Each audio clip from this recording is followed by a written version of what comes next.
then we discover that we have to go back to childhood and look at those things, bring those up into awareness, expose them to awareness, feel everything we didn't want to feel. And then I think we start to experience the end of suffering, or the beginning of the end of suffering, when we finally bring it back into awareness. All these things that we didn't want to feel, we didn't even know we believed about ourselves. Because if we could be authentically ourselves, I don't know that we would form these stories in the same way. What do we get out of resisting our emotional state or whatever? You've literally been training your whole life to not feel it and to tuck it away somewhere. So our mind has locked it into place. So a few sittings of looking at the mind is not going to unlock it. It takes the suffering out from the whole thing. And I can feel and show all my anger to him. And it was like, yes. For the first time, there was no there. It was just quiet again, but not the kind of quietness that was there in the beginning. It was a quietness that wasn't excluding this anymore, like I was actually looking for the story and it wasn't there. I can feel and express anger. And this was like a hit to my system. I felt such a freedom, because anger is like kind of like holy energy, repressed, like very sacred. I've learned that it's really hard to love authentically when you're repressing things. So just don't be afraid to start this work, because such a freedom behind it. Or you're not hiding those aspects of yourself. So when you're not hiding your aspects of yourself, you can be more vulnerable, more transparent, more honest, and then that connects people. And so that's been a beautiful. Just stay as the self through nature, the natural state, and by time it will overtake, and it just didn't happen. Staying in satsang while suffering without resolve, and staying with master or Advaita teacher, whoever, it came from fear that I don't have the power to be with this or to solve it, and expecting someone else to do it for me, so to speak. Because KI what made my satsang complete, and I still love satsang, but now I have the tools also. That's the deception, is saying or believing that you're living in true nature when you still have these unconscious things. Yeah. It's putting the cart before the horse. Like you haven't actually done the deeper work to truly abide in that, but you're pretending like you are. Because if you think you've already seen it all, that's the thing, is the deception. Like something that's not been resolved, and you try to override it and come back to awareness. And that there's an efforting in that. It can be frustrating because it's like you're constantly efforting to come back. What if the issue can be resolved a different way? Instead of efforting, go into the issue that creates the oscillation, resolve that so that you're more naturally resting and you don't have to effort to come back.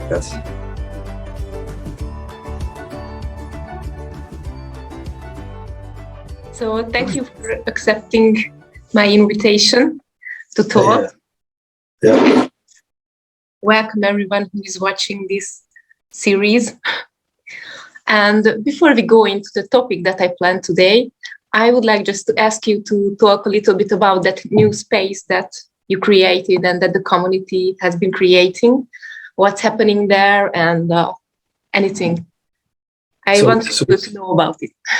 Yeah, well, we created this space mainly for people who are doing repression work. That's how we first started, because we knew that those folks needed support, because repression work is challenging, as you know. But then we created the forum. We thought, well, why don't we just use this to help anybody and everybody? So it became about that. So essentially, we create this forum. It's community circle. There's a link on my main page, Facebook page. If you click on that link, you become a member. Basically, all the experiential videos are going there. So the experiential work that we're doing is all being done there now. Inquiry, group meetings, live meetings, pre-recorded videos where I'm guiding people through inquiry. So it's like a place to go for all things KI, essentially. It's our new home on the internet. So it's for beginners and for advanced also, for those people who just would like to getting to know KI. Yeah, I mean, I would like for people to have a basic skill level when they come, just knowing reverse inquiry, utility inquiry, and mining. But if people want to come and they don't know the work, they can learn it there. Part of it is learning the skills there. But what's exciting to me is the idea of people already having some of those basic tools, and then we can just go from there. Like when I was doing it publicly, I was feeling like I was having to explain some of the inquiries from the beginning every time. Where if everybody comes with the working knowledge of that, we can just talk from there instead of going back to the beginning every time. Yeah. So you don't have to explain every time. Okay. Mm-hmm. So yeah, welcome everyone or anyone to that new supportive space.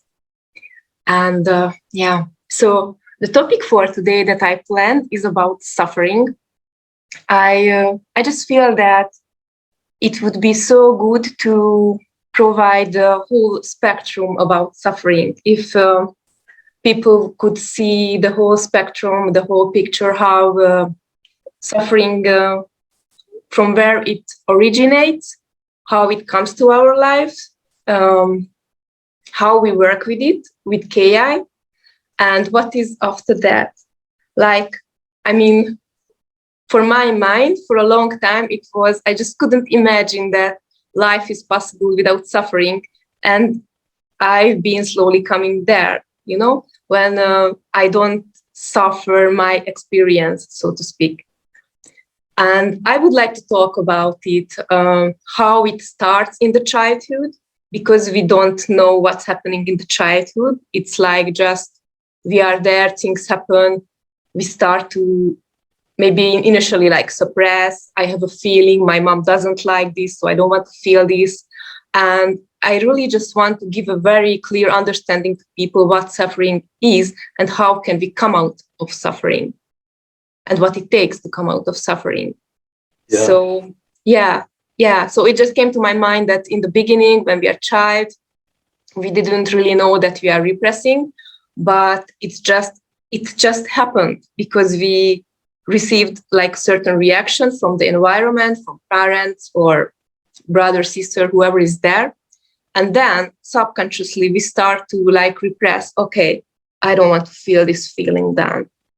And this just grows throughout our life, that it's like periodic initially in childhood, then it just becomes a subconscious, repressed, deep-rooted something that we are not even conscious of it. It just drives our behavior, connections, and everything.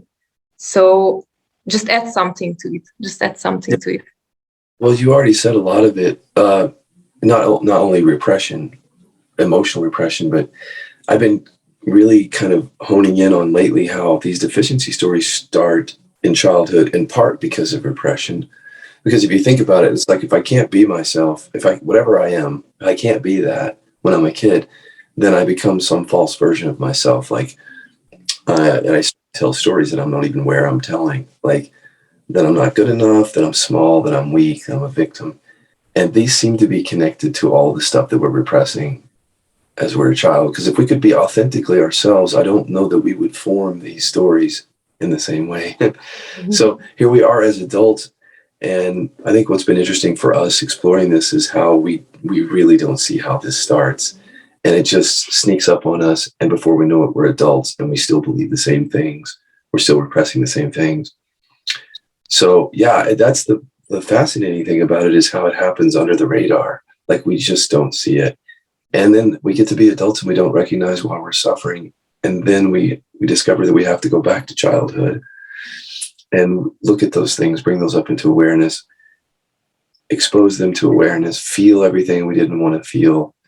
And then I think we start to experience the end of suffering, or the beginning of the end of suffering, when we finally bring it back into awareness. All these things that we didn't want to feel, we didn't even know we believed about ourselves, they come back into awareness, and then we settle into presence more instead of these stories, these programs.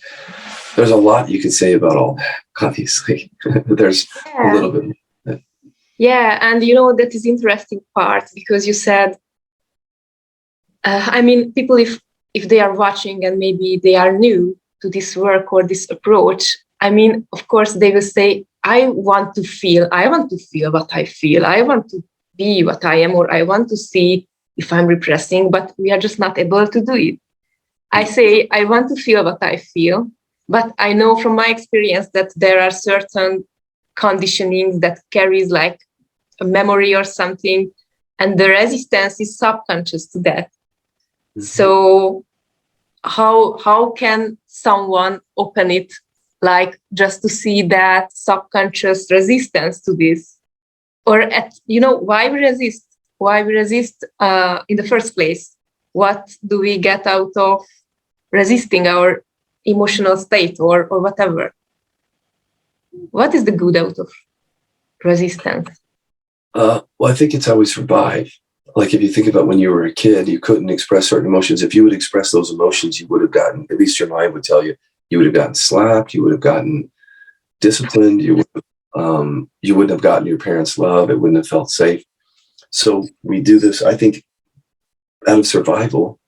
It's just to survive our families and our relationships. Something popped up for me. So how do we resist, or why do we resist? Or I think it's not something that we really have a clear understanding of yet. Like we can go back and try to imagine what was going on, but it's so unconscious that it feels like, here's the thing I want to say, is that people will say things like that, like I want to feel, but until you understand the mechanism of repression, it's like, that's not going to work because you've literally been training your whole life to not feel it and to tuck it away somewhere. So just because you have a decision that you make that you want to start feeling doesn't mean that it's just going to come out of the unconscious and be felt, as you know. So it takes more work than that. And I think a lot of people are thinking that they're feeling their repressed emotions, like they think that but until they dig deeper and see what's really in there, so that's part of it, is education here, is like many people come to this work saying things like, I don't repress emotions. Like there are people who say that. And then they come to find out that they do. And then there's a reservoir of that emotion somewhere in their body. So part of it is education, like getting over the hump of denying that this is even happening for us. Now, certain people come to the work and they already know it. They know that they're repressing, but they don't have access to it. So even knowing that you repress emotion doesn't necessarily give you access to the repression. That's why it's so challenging, because we've fooled ourselves so thoroughly around this that we may not even be aware of the issue. And even when we're aware of the issue, it doesn't mean that we know how to bring it up and deal with it. That's what I found about repression. Yeah. And, one thing I would like to emphasize is that, I say 35 years, I've felt fear all of my life. So I can feel this feeling. But actually what's been happening with fear is that there is a lot of subconscious thought, memory, whatever is there, And what happened for 35 years is not like I was feeling fear and I was free in it, but, the bunch of subconscious thoughts and everything were keeping it in place, and it's always like, what is the word? Empowering the fear state. So with KI, I make those subconscious thoughts, memories, or whatever is there. And slowly, if it's a core program like mine, slowly then it can release, the fear can release very slowly, gradually. And I just want to make it clear for people that KI is not like 2 times sitting, that, I have some subconscious fear, thought about fear or anger or something. I sit with it come up, then I'm free. Because, because it's Alice in Wonderland. Yeah. And that it was really long-term programming, and learning KI and doing KI is like repetitive, everyday deprogramming, that it takes time really to deprogram. And I think that that's one reason why people have contracted bodies, like in spiritual programs, because they've got these bodies that are storing this energy. And it's just like that. They'll say, like, I have an unconscious fear, and something will arise and they'll think they've seen through it, and because it kind of settles down, but then the contraction just recedes to the background. It still contains all the emotion, but it gives you a false experience, of I've seen through this because I felt some fear coming up. But what we're talking about is something totally different.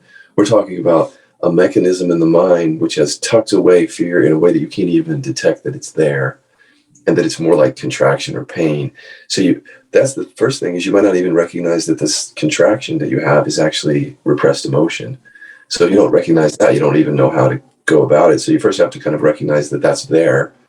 And then how do you bring it up? And it's more than just sitting in satsang or something, and something comes up and and the teacher says rest with it and just see that as arising. There's more there. It's like you know how it is. It's locked in the place. Our mind has locked it into place. So a few sittings of looking at the mind is not going to unlock it. It's a very strong mechanism that is repressed to protect us. So it's not going to just come up through sitting with a teacher for 5 minutes or 10 minutes or, like that. It does take work, but there's a reward in this. Because there's work. So we should talk about this. It's very hard to explain what it's like when repression lifts, isn't it? It's very hard to put into words, because you could put the awareness recognition into words. You can say, yeah, I recognize what my teacher recognized, or this presence. You can put words to that. But how do you put words? How do you describe that where you didn't even know you had this repressed emotion and now it's coming up and your body feels different and your personality shifts because of that? You can't. It's hard to put that into words and to explain to people, there's a reward there that is well worth all the work. But it's more work than some people are doing, right? Yeah. Yes, and also, that as I've been going with that work, it's like I don't suffer my emotion anymore. I mean, there are phases inside the process, but until I couldn't see the subconscious mechanism behind the emotional state or the emotion that is kept in place, I really suffered it. And as I sit with it more and more often with KI and doing the work, it's like you call it Vacu Effect. Like the Vacu opens, and when it opens the channel gradually from time to time, it somehow the emotion can release and I don't suffer it anymore. That it takes the suffering out from the whole thing. And it's not like I want to get rid of the whole personal stuff like this, because with KI, for me, this whole thing relaxed, the Advaita conditioning, like get rid of the person and be in a completely empty state, because now I'm sitting here, I'm quite nervous because I've been working with the topic also, fear and some things. So this was the last thing to sit in front of camera and talk, but, something can still hold the whole thing. So because I'm not really into the suffering mode about that, whatever is there, it's been coming up. Yeah. Well, for people who are listening who may not know about this whole thing about repression, go to my YouTube channel and take the test, the litmus test. There's a test that says, "Are you repressing?" Take this test. That can be an eye opener right there, because if you just can first discover that you have this mechanism in your mind that says, "I'm not going to feel or express this or that," that can be the first sign that it's there. Before then, you may not recognize it. You may just because it's repressed, you may not see there. So the point is see it for yourself, because once you see it for yourself, then you won't have to believe us anymore. You'll just see that you have this repression mechanism and you can start working with it. But otherwise, you're just listening. It's just listening to two people talking right now. And it's easy to dismiss what we're saying, is what I'm saying. It's easy to say, well, I've got my path and I'm not repressing, or I'm working with it. But look, if you have a contraction or chronic pain that's persistent and nothing is getting at it, you might want to listen to what we're saying there, because it could be some missing key for you is this repression. And it's not just about repression. I guess everything in a sense is repression, unconsciousness. But here I think we're talking specifically about emotional repression. We tend to repress a lot of things. Our programs are all kind of unconscious. You could say I've even heard you say that it's kind of all repression. But here we're talking about specifically, I think, emotional repression, so that people know how we repress anger fully. And people wouldn't know. Here's the thing, you wouldn't know it, because I didn't know it. And the most that you'll get would be like, where's my anger? I don't get angry very much. Or if I get angry, it's like a volcanic eruption after festering for a long time. I finally angry. So those are the things you see. You'll see a contraction, you'll feel a contraction or chronic pain, and you'll notice that you can't speak. For example, with anger repression, that you shut down, or that you can't set boundaries, can't state your wants and needs. And so that's your evidence. It's not going to be like your body's going to come up with a sign and say, you're repressed, you need to work on this. It's going to show you these signs. You kind of have to put the pieces together to see what's going on. Yeah, so I really encourage people who are watching that just go to YouTube and just begin with that litmus test, because it already shows, because, until you don't do, you don't check if you repress, you don't know if you are repressing. So really just to do the litmus test on those emotions, it really helps to see if there is anything repressed. And I would like to ask you, to say something brief about your own journey since you started the Kiloby inquiries with them, because you also had like chronic pain in the spine. So if you just can briefly just say something about it, about your story, how this pain came and how you came out from this. When it first came, I thought of it as physical. So I didn't think of it as connected to repression or trauma. So I'm like a lot of other people that are listening right now. They might think they have pain, but they're not connecting it to something like that. So I was exactly the same way. And nothing was helping on my pain. I would go get medication. It would help a little bit. I would do these medical treatments and a little bit of relief. But I started to read John Sarno's books. He's considered like the rock star of chronic pain and emotional repression. He's pretty out there in terms of being different than the established medical profession. He went his own way and said basically a lot of these chronic pain situations are emotional repression. That a light bulb went off for me when I read the book. He didn't give his methodology. He didn't say anything about his method. So I thought, well, I already have KI. Could it be that we just need to refine this to, direct it towards repression? So I started playing around with it. And I noticed a process of elimination. What doesn't work? Most things don't work on repression is what I found. So sitting quietly, just listening. People hear, you're instructed to do that. So I just rest with the sensation and listen. And you could hear crickets chirping. It's like quiet. So it was like, it didn't seem like there were any stories with it. And so then I learned how to not just sit and listen and sit and rest as awareness, because it occurred to me that something is below my radar. I can't see it. Mm-hmm. So if I sit, I'm just going to be listening into nothing. So I started to just ask questions like, pull somebody up. I can express anger to them. I can fully express it to them. And I noticed that I said no. That was the first thing. It was just a very strong no. So I became curious about that thought. Like, where is that coming from? And why is that so strong? So I just started conjuring it up again over and over.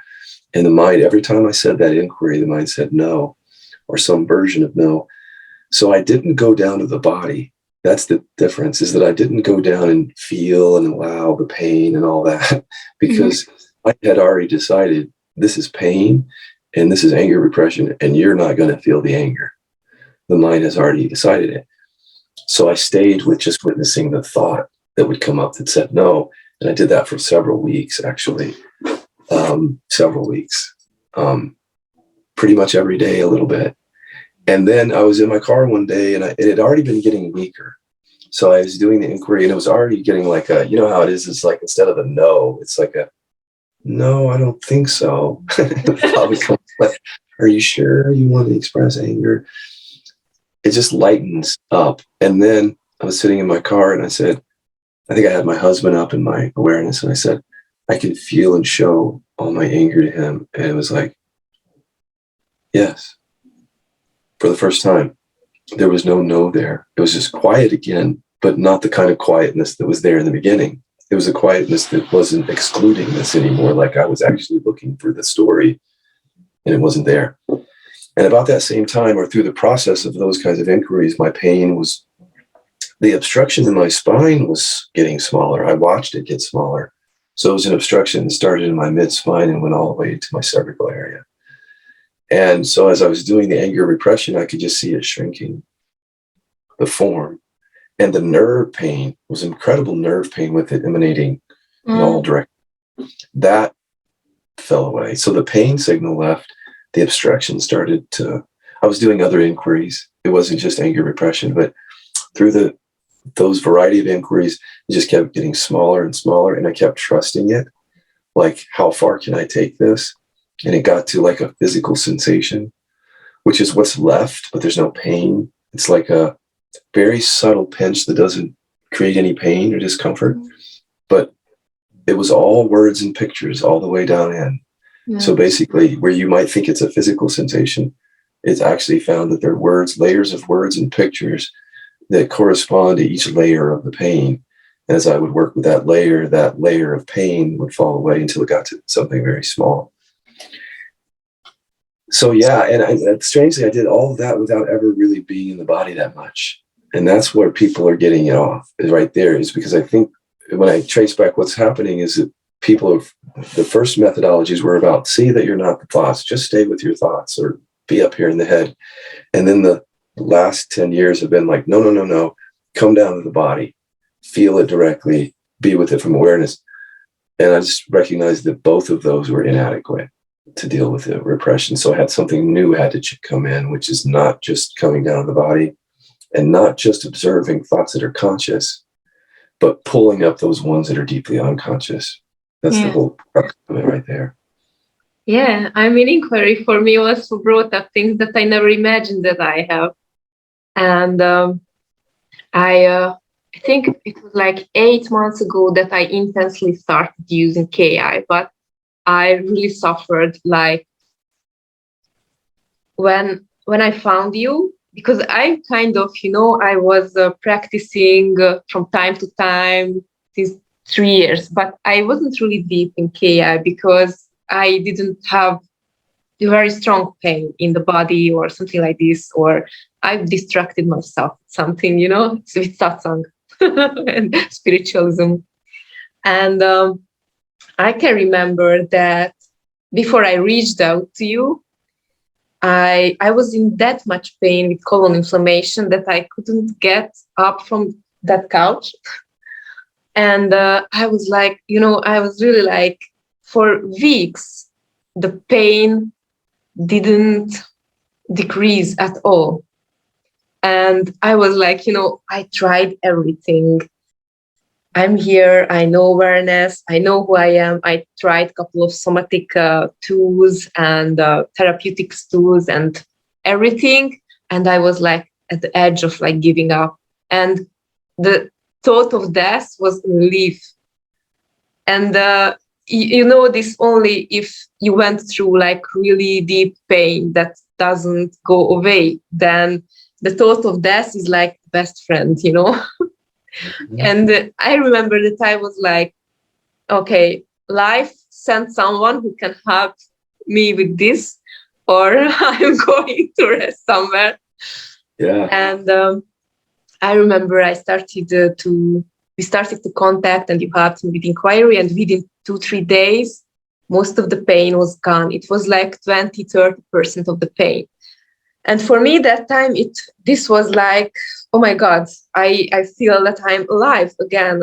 And it's like just, I have a hope now, Mm-hmm. And I really felt that I tried everything and nothing really worked because the anger repression was so strong in my system. And so I just want to be honest about it, that it really wasn't like 2 days. Yeah. Yes, as I started to use inquiry, most of the pain released because the KI was already in the system and my perspective changed, so I could reach the unconscious. But starting anger repression, it took 2 months to receive a yes, that I can feel anger. As I started anger repression, and I think we directly went into it when I started to contact with you immediately we went into anger repression. And I started anger repression. I received a lot of no's, no responses. And I solved a lot of story, energy, thought around the anger. It was 2 months. It was a very deep process. And I remember when I received a yes, that, oh, I can feel and express anger. And this was like a hit to my system. I felt such a freedom, that, oh my God, I never felt this, that I can feel and express it. Like, but just, just that I can feel anger. Because before receiving a yes to that, I knew only the feeling of repressing or suppressing of anger, holding it. And receiving a yes was such a freedom that, oh my God, a lot of energy has been suppressed for decades, actually, a program running since childhood. And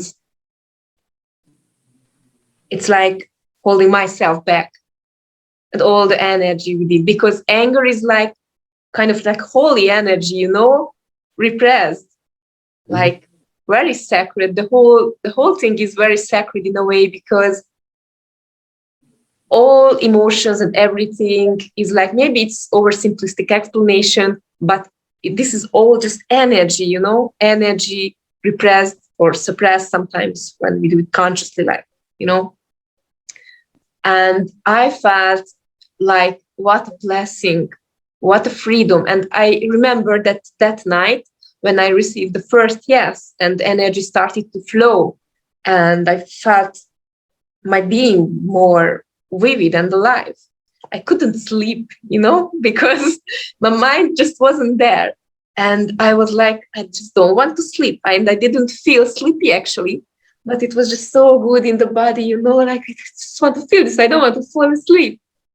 I know. So it was such a joy to open it up. And I just want to encourage people also that don't be afraid of this work. Yes, hard sometimes because we meet all those feelings, but there is Scott is here, Dan is here, many facilitators here, free programs there. So anyone can come.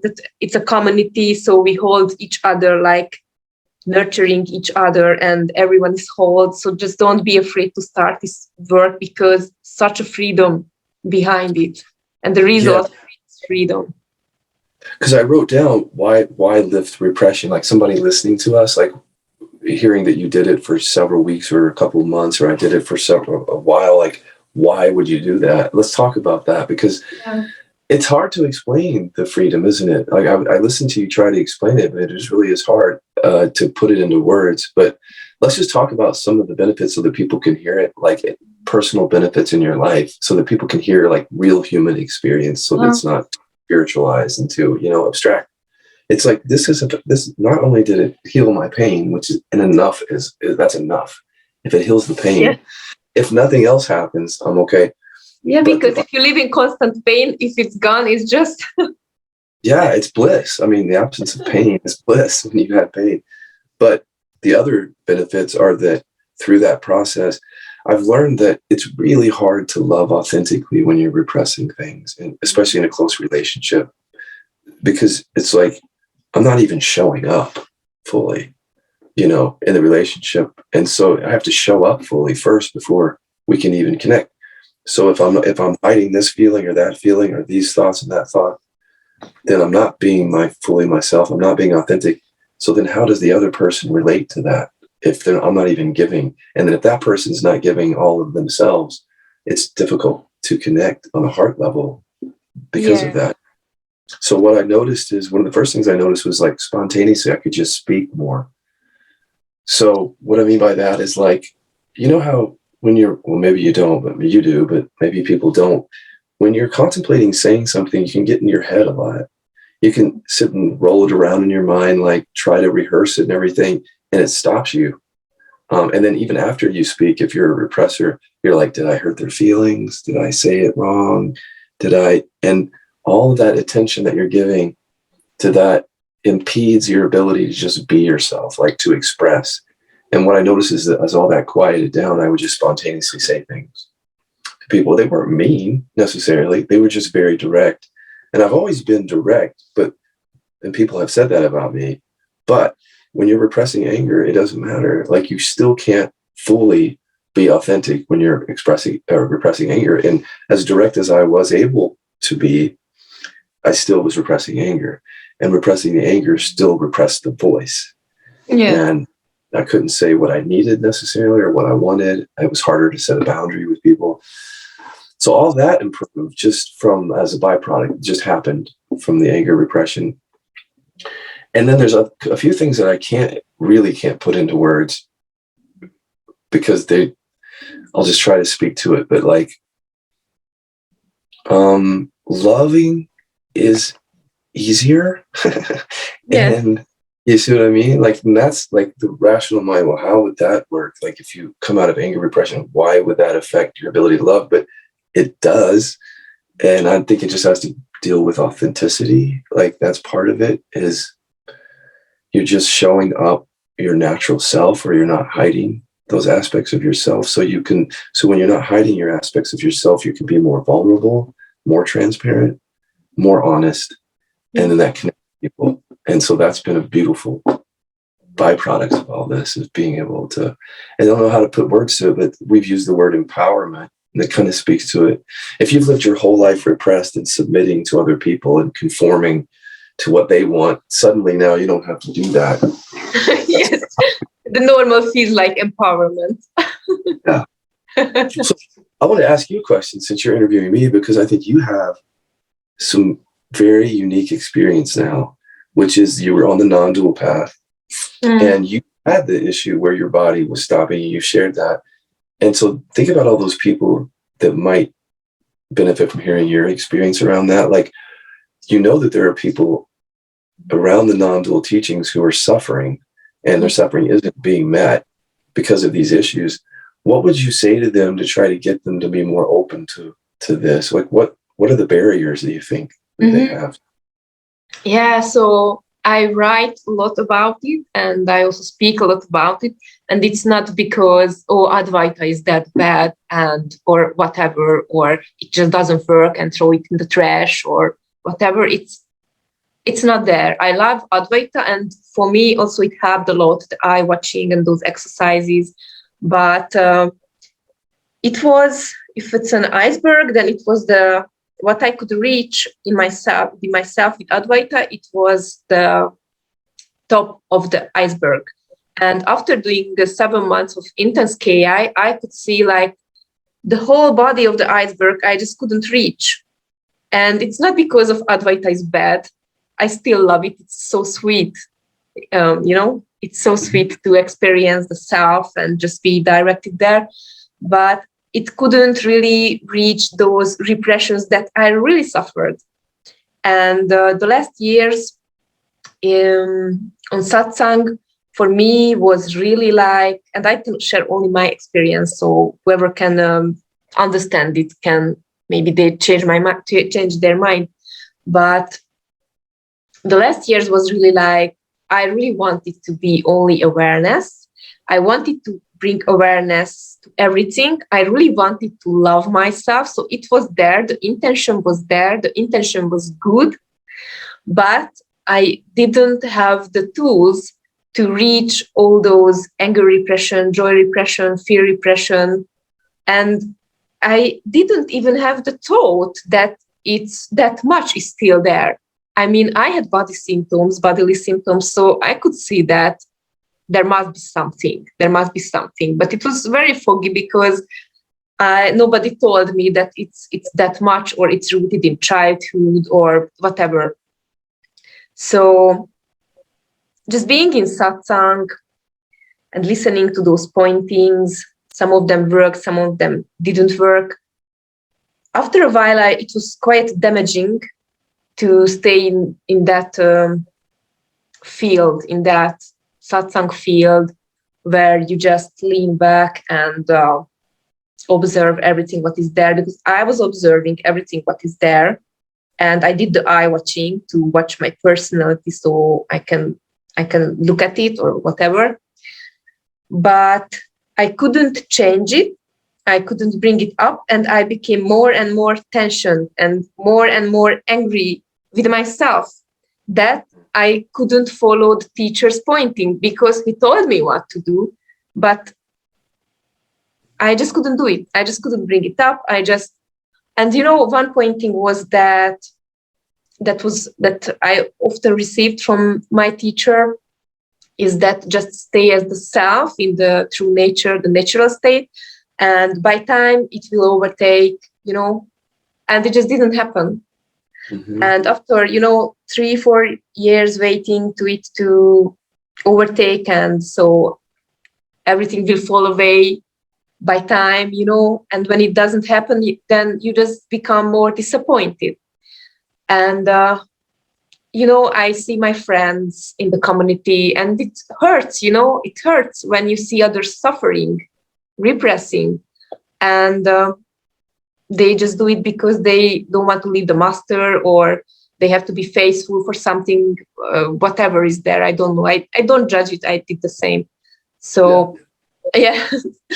And, but it came from fear, actually. So for me, and I want to talk only about my experience, so then there is no misunderstanding, but staying in satsang while suffering without resolve, and staying with master or Advaita teacher, whoever, it came from fear that I don't have the power to be with this or to solve it, and expecting someone else to do it for me, so to speak. And it was all subconscious, and maybe coming from innocence also, because I don't know. But I just want to tell to those friends, if you are in satsang, it's beautiful, amazing, because experiencing through nature and realize it, who we are in our essence, is a very core and essential thing. And we do it in the KI also. So this is the basic, the non-dual recognition of who we are. But if you just can't catch a hold on something, and you are sitting there for years or months or whatever, and you just don't know how to bring it up or meet it, or if you feel just something all the time buzzing in the background and something is not okay, life is heavy, body is heavy, contraction, or you just don't know how to feel free in your being despite of pointing and the recognition, then maybe just try KI, because KI what made my satsang complete, and I still love satsang, but now I have the tools also. If I'm sitting with awareness recognition or meditating or whatever, and I'm watching thoughts and gap between thoughts, I'm resting there. There are emotions, but if it gets stuck, now I have to have the tool to work with this, to bring it up. And once it's up, then again, abiding in the self. It's a cool thing. I love it. It's very necessary, especially with core stuff, complex traumas, whatever. But if you feel that there is no tool, or you just can't grasp it, then just come and try KI with us. It's very good, good, and very simple and very easy. That maybe the mind says, that it's too simple. Like, it's too simple. I mean, feeling, sensations, words, pictures. The mind maybe wants bigger recognition than, but it's enough. Yeah. Also, you're speaking of people who are on the non-dual path, and their focus is on recognizing awareness or stabilizing in that. But there's a whole group of people who have recognized it. This is the other untold part of the story, because I lived in awareness from 2007 on. Like, I was living as that. Like, there wasn't even a lot of oscillation. It was just basically living like that. What I learned, though, is when you think you're resting as true nature, if there are repressions or trauma, they're just operating right below the surface. So you're not actually resting in true nature, is what I'm saying. Yeah. So you're resting in true nature plus repression plus trauma. And so Here's another way, maybe the people in that audience might hear it this way, is the idea of resting as awareness means that you're resting as that which is not a program or a story or a concept, just the awakeness. But if you have a repression in the body or trauma, there are identifications there, like literal thoughts there about a self, as you know, like a self that's unsafe or can't expressing. When you rest back as awareness, you're resting as that default identity and you don't recognize it. So you're resting as what looks like true nature, but your personality within that represses still. And you wouldn't know it because it's repressed, and you would walk around saying, I'm living in true nature, not recognizing that you're living in true nature with a trauma response or several trauma responses. And that's the rub. And that's why it's probably, I can hear people saying, oh, I don't like that. Because when I'm resting as awareness, I don't see what he's saying. I'm just resting as awareness. Well, of course you wouldn't, because it's not conscious. It's a belief or a program that's under the radar, and it's going to show up in relationship. So as you're resting as true nature, you think you're showing up as presence with someone, but you're already in the business of repressing aspects of yourself right there, or coming from a trauma response. That's the deception, is saying or believing that you're living in true nature when you still have these unconscious things. Yeah. It's like putting the cart before the horse. Like you haven't actually done the deeper work to truly abide in that, but you're pretending like you are. Yeah. As a way to avoid. I don't want to make people feel bad. I'm not out to make people feel bad about this, but at least pay attention to what I'm saying. And if you find some truth in it, you might want to explore it. That's all. Yeah, and if what we are saying is maybe triggering, it's maybe because there is some truth in it, that it's coming from maybe triggering response that it's there, you know, and I just want to be the self, but something is triggering. Scott is saying these things, and then maybe there is something that is repressed. So this is a good sign if it's what we are saying is triggering. Mm-hmm. And yeah, and I would like just to emphasize, you know, what you just said, the difference between abiding as awareness, as a recognition, and really the experience when really the system settles down in that recognition, and the body-mind through the KI work can really adjust to that by resolving the traumas and the repressions. Yeah, there is a difference somehow between awareness recognition as memory or something, you know, like something you press save and you remember, and then you actually bring it into the human level, so to speak.